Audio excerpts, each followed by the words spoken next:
i Musanze bamunyize mu maboko ni benshi.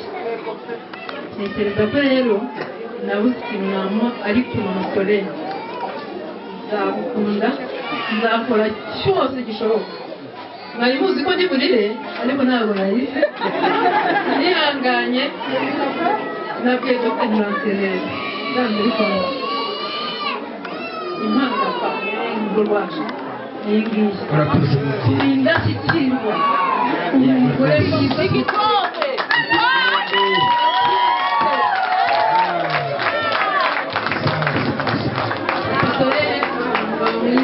ibi byose umugore yakora mubona hano ni uko afite umugabo mwiza muzamukunde nawe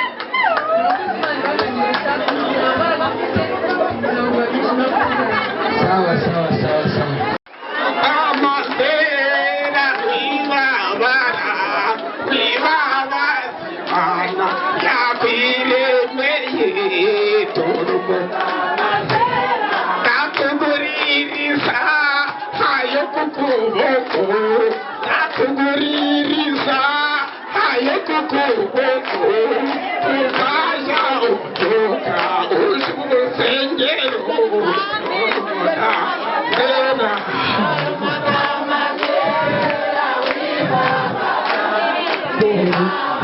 Imana yakwiremeye urugudamazera nasimbuzaga saba mwisana kugatebe banzanira agatebo kugira ngo njye mu rwuri njya mu rwuri nzabamurira inka kandi ntabwo nzaziruma nzazishora kandi nzaziruma.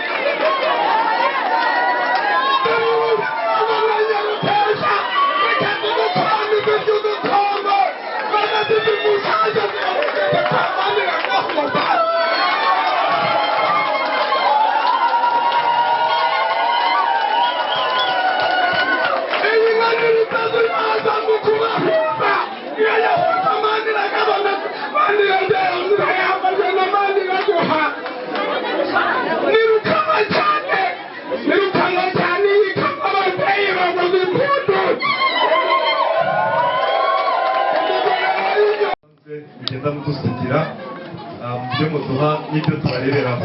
Ndashima Imana rero uyu munsi mwiza ni umunsi mwiza ubumwe nkatwe nk'abanyarwanda nk'amatorero atandukanye, ubumwe bw'abakuru n'abato ni ubumwe mu buryo bwinshi cyane, ariko ibyo byose mu by'ukuri ndabishimira Imana. Uyu munsi ababyeyi bacu batubwiye ko bazaza gusura ababyeyi babo ngo ni ba mukecuru na sokuru, noneho baza kubimenyesha mu kwa Nyaruguru kumva ko twakomeje muri gahunda zose nari mfite, nakomeje kuzirikana uno munsi udasanzwe. Rero murabizi ko mukecuru na sekuru bakunda abuzukuru kuruta abana, urukundo rwabo rwageze ku buzukuru, niyo mpamvu natwe twagiye tubagenera impano iregera imbere tugende tuzibagezaho.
niyo kuyibye niyo kuyibye ibisambo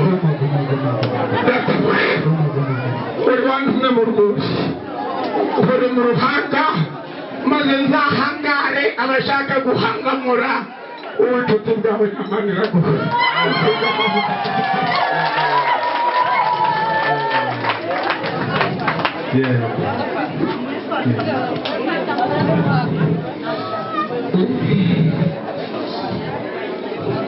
urakoze databuja iri ni ifunguro ni amata yazo niyo azatuma ugera mu rwuri neza ntabwo